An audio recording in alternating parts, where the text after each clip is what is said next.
Hello there, and welcome back to International Fathers. I'm your host and your creator, Nelson M. Moody Sr.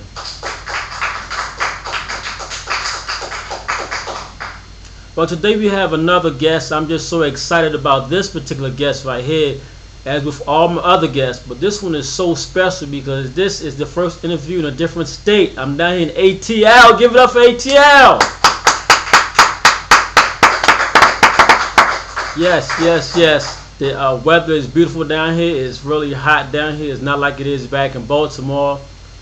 But this is Atlanta and it's beautiful down here. And I'm so happy to have my guest here on the show.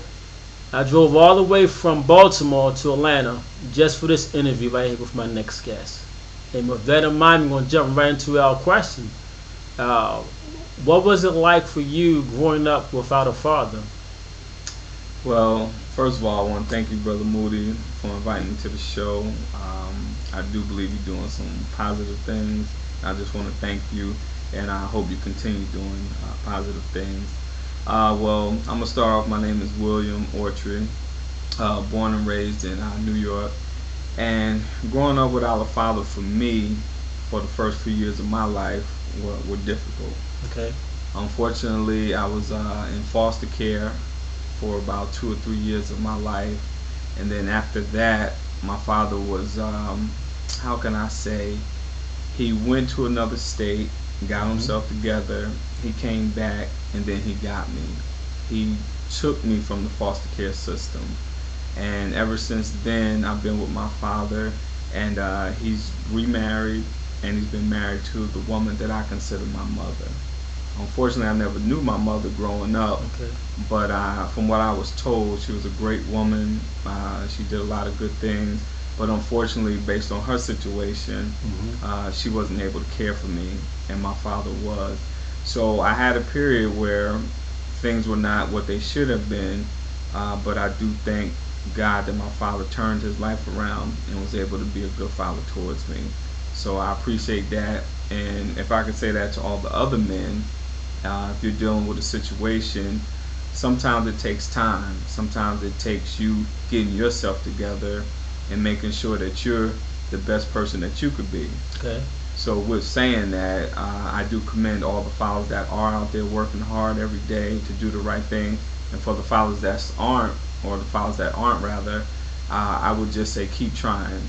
And there are organizations, there are men like Brother Moody and myself. If you're willing to contact us, hopefully we could put you in touch with some people that could help you. That's good. That's good. I guess we're gonna go back to something to let the audience uh, hear you out. You said that your father had got himself together and that he took you. Yes, sir. Can you explain that? Oh, yes, I can explain that. Well, unfortunately, during the era when my parents were growing up, they partied a lot. And because of their partying, it kept them in a lot of trouble, to say the least. Okay. When I was born, unfortunately, I was premature. And when I was premature, unfortunately, I was also considered a heroin baby. Unfortunately, that was one of the drugs of choice that a lot of young black African American men and women used to indulge in. So because of that, I was only home for 2 weeks, and after that second week, the state of New York came and took me and put me in foster care. While I was in foster care, that's when my father decided he needed to change his lifestyle. Okay. Unfortunately, he got locked up in the process, and then from getting out of jail, he went to North Carolina to get himself together. Once he got himself together, he came back in his deuce and a quarter. He was able to visit me, and he decided that he wanted to help raise me and be the best father he could be. So he took me from the foster care system and the foster care lady who used to take care of me. And ever since then, I thank God every day for my father. When he married what I consider my mother now, they're still married to this day. And I had a great life with him and her, and so I tip my hat to him. Mm. Yes, sir. So you have a father who, just by you telling us about him, he was a great father since you was a baby. Since I was a baby, yes, sir. You probably, at a young mind, didn't understand what was going on by you being placed in the foster care. Like, well, where's my dad? Exactly. But he was great from the beginning. He was great from the beginning, but I do believe that the lifestyle that he was living, he understood that that had to change. Okay. It just didn't change in time when I was born, but he did recognize it after the fact. And I'm glad he had that change, because had it not been for the change, I don't know where I would be right now. Yes, sir. Okay.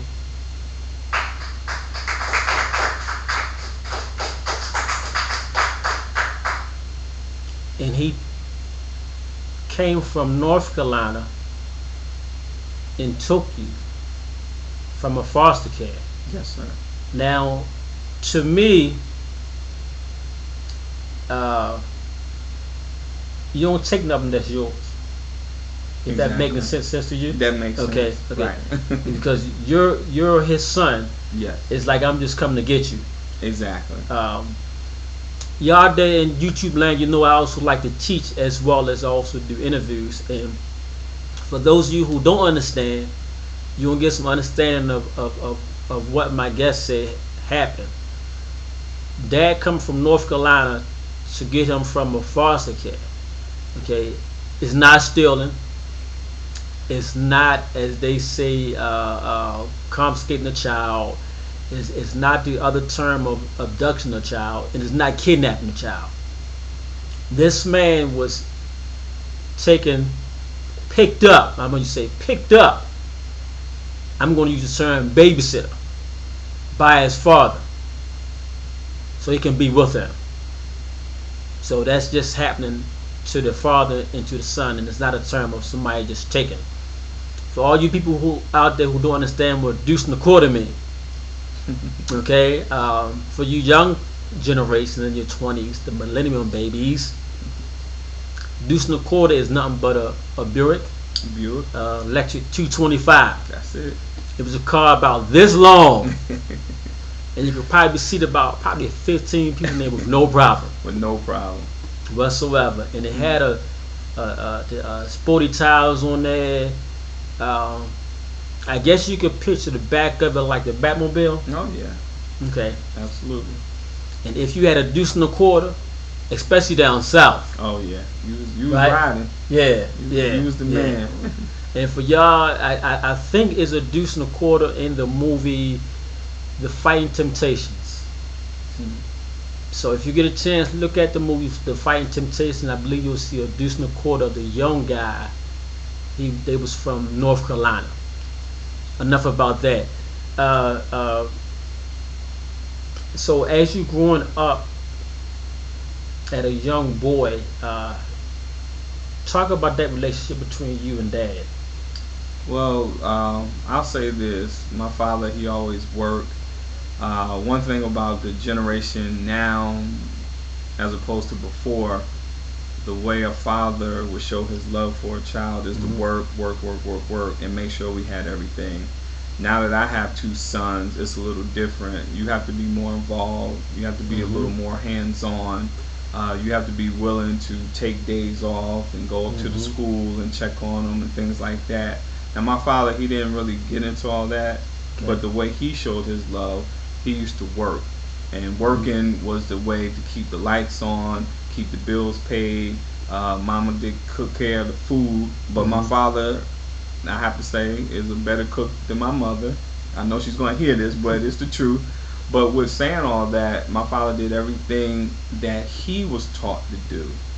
So I learned from my father to take that and then add a little bit more to that, and I was able and am able to nurture my children in a little bit different way. A little more hugging, a little more kissing. My father wasn't a hugger. He's not a kisser. But at the end of the day, the lights were on, the bills were paid, and he worked hard. He worked hard to make sure that his kids, myself, and my other sisters were taken care of. And so that was the type of relationship we had. And for me, it was a great relationship. I still thank him daily. When I get a chance to see him. He lives right up the street from me Okay. now. Prayerfully, he moved down to Atlanta here with me. But it's been a great ride. I wouldn't ask for anything different. But I think what happened when he was younger molded him into the man that he is today. Okay. And what happened younger for me has molded me into the man that I am today. So again, it was a great relationship, to say the least. Yes, sir. So it's even greater now then. It's beyond great to have your father 5 minutes away from you. We go fishing together. We talk junk to each other, especially when it comes to basketball, sports, and all that stuff. So it's absolutely great. And I think every child, woman or man, should have a relationship with their father, because I think it's so important. It's nothing like a father. Very, very important. And what my guest didn't tell you, he can cook also. I was up in Norcross, for you people in Atlanta that know where Norcross is. I'm over here in College Park now. He texted me about him getting ready to cook. He asked us that we already eat lunch yet. Right. So I said to myself, wow. We were in line getting our food. I'm saying to myself, he'd already started probably cooking for us to be here at his home. But he's a cook also. I get it from my father. No, there you go. Apple don't fall too far from the tree. Yes, sir. 2 sons. Your father didn't do hugging and kissing, but you do. Yes. I hug and kiss my son. Yeah. And boys need hugs too. There's nothing wrong with hugging your son. There's nothing wrong with kissing your son. It isn't. Because that to me develops more of a relationship, and that bond get closer and closer and closer. So if you are a father out there opposite of what my guest and what I am saying or doing, reverse it. It's okay to hug your son and kiss your son. You mentioned the sons. Their ages are kind of 7 years apart. 3 and 14. They're actually 11 years apart. 11. Yes, sir. Dad for the first time. What was that experience like? Dad for the first time was scary. Okay. You're dealing with something that you really don't know about. You want to be careful when you're holding the child. You want to do everything right. And I used to videotape everything that my son used to do. I just always wanted those memories. So for me, the first initial thing will be scared, nervousness, and then it turns into love and nurturing, and just wanting to be a good example. Okay. So from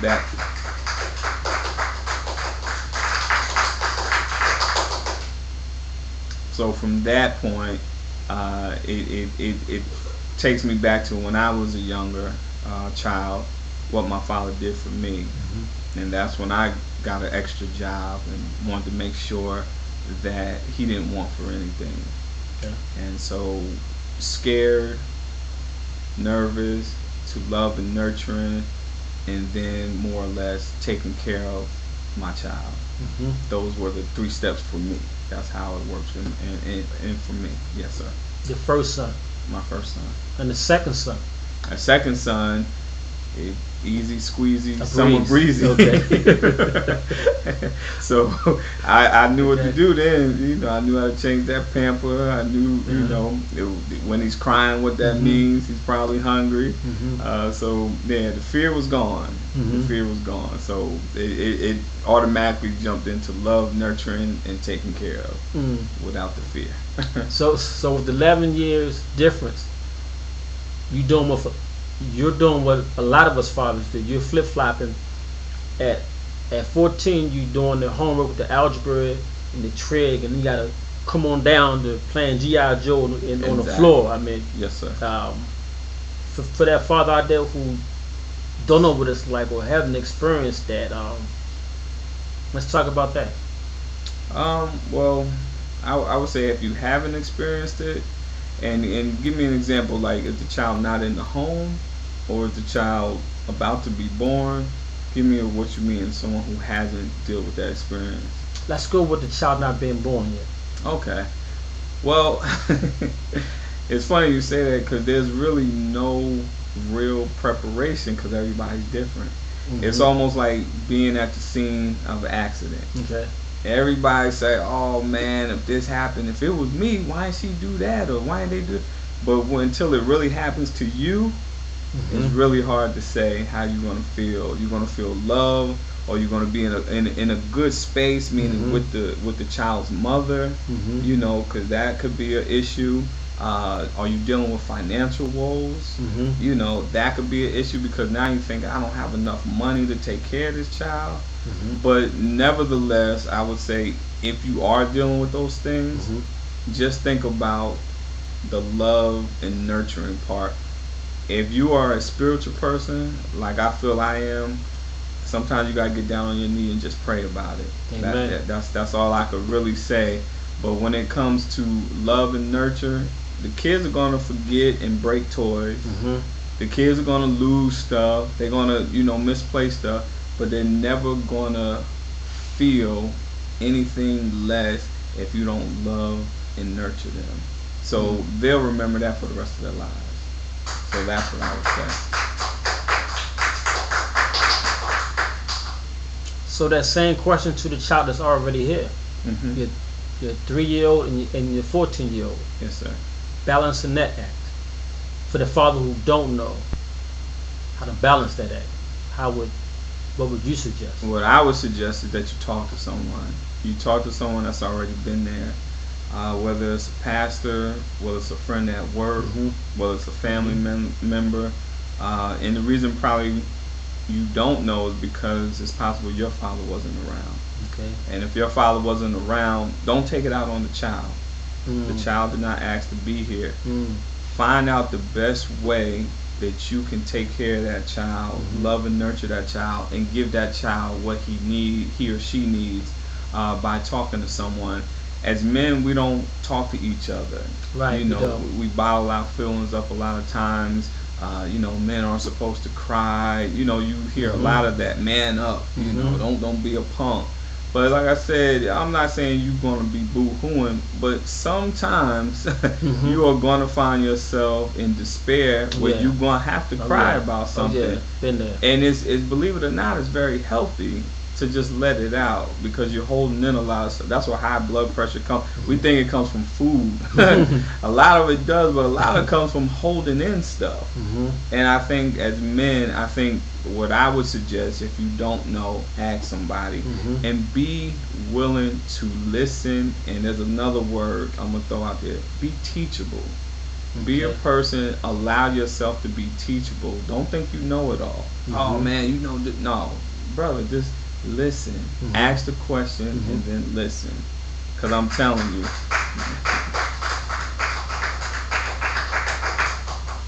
I believe that's the key. Opening and talking a little more. I think that will help most men, if not all men, get to that next level.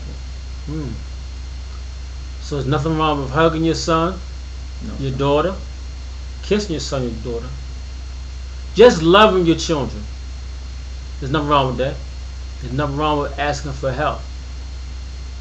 Because if you don't know, you don't know. And you may make a costly mistake. That's it. And it's okay to cry. It's okay. Trust me, I've cried many a days. I've been there. No, we all have. Some won't admit it, but we all have. I have been there. My oldest twin, Daddy, I don't never see you cry. I have never seen you cry. I said, I have. I just won't let you see it. Right. You know what I mean? Yes, But they are chosen, and we truly love them. The relationship that fathers and sons have are different from fathers and daughters. Yes, I believe so. And since you don't have daughters, you can't speak too much on it experience-wise. Exactly. I'm fortunate to speak from both sides of the spectrum here. That when father's not involved with with sons, and you've heard me say before on YouTube that sons develop anger towards fathers about 12 years old, maybe a little bit earlier than that when father's not there in a child's life. He developed that anger. And then you also have that case where as though if you could be living in a house with your child but don't know them, Right. and that can happen. And we're going to fast forward to the daughter because of the girls being emotionally attached. When you're not there as a father, our daughters will tend to look for love in the wrong places. Oh, absolutely. And I know you've seen that before. Mm-hmm. But you as dad cannot get angry or upset or mad if your 15-year-old daughter is dating somebody 30, 34 years old. It's because you wasn't there.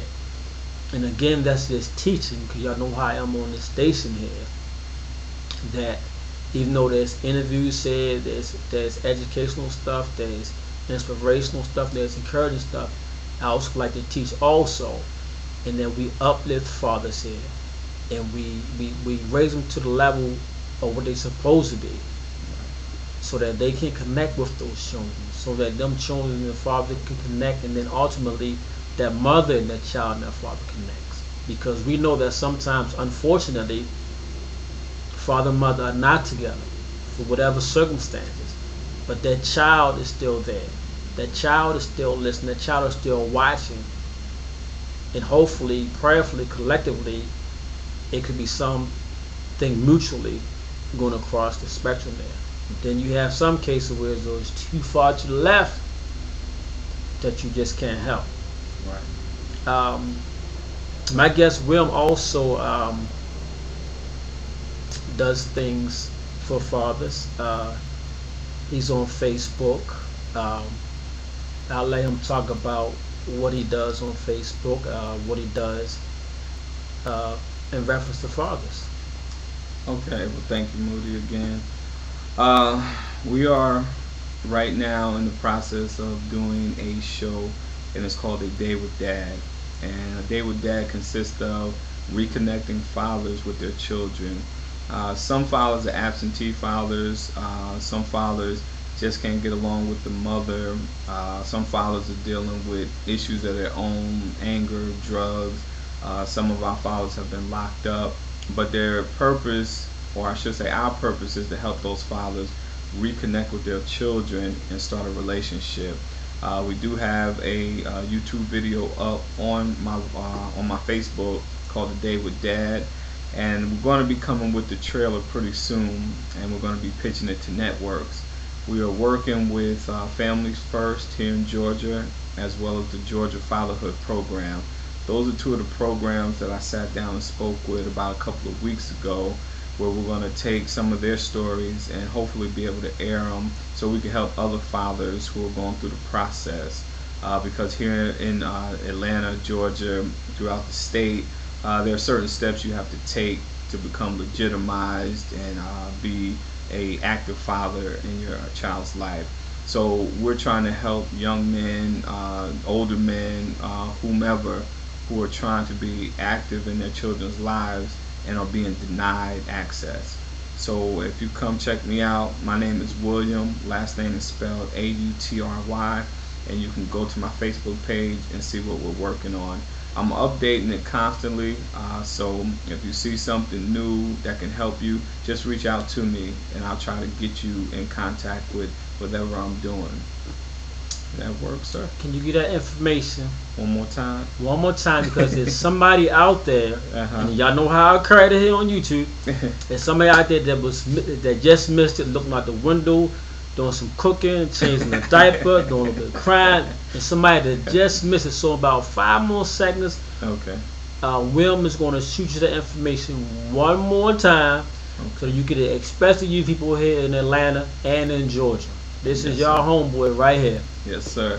So again, the project is A Day with Dad, to help fathers reconnect with their children. We're going to be working with Family First here in Georgia, as well as the Georgia Fatherhood Program. And like I said, you can come to my Facebook page, which is going to be William, last name is Autry, and you can see some of the things that we're doing.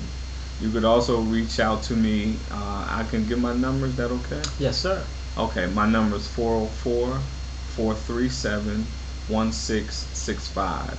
Just text me. Let me know what you're interested in finding out, and I'll see if I can't get back with you with the information. And that's just how we roll out here.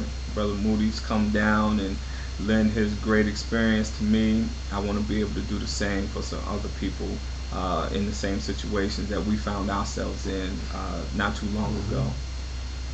Because fatherhood is not just Atlanta. Fatherhood is not just in Baltimore. Fatherhood is universal, international, around the world. They say something about each one teach one, reach back and grab one up. I know I just messed part of it up, but please, y'all know what I'm saying out there. You know, we're in this thing together. You guys know how to find me on YouTube and on Facebook. Yes, sir. I want to thank my guest, William Autry, again for allowing me to come down here and videotape him for this interview.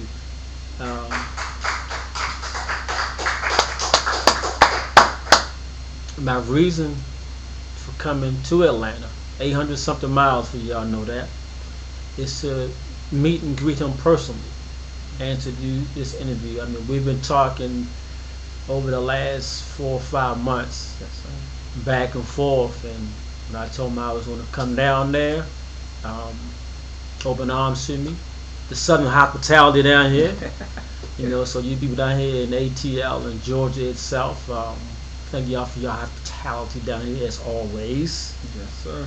It's hard to leave Atlanta. For those of you who have never been here from Baltimore, it gets hard to leave this place down here. Oh man, it is.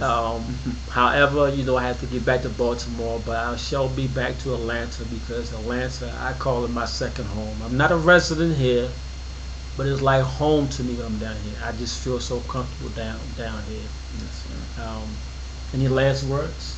My last words would be just think about what your child's life would be without you.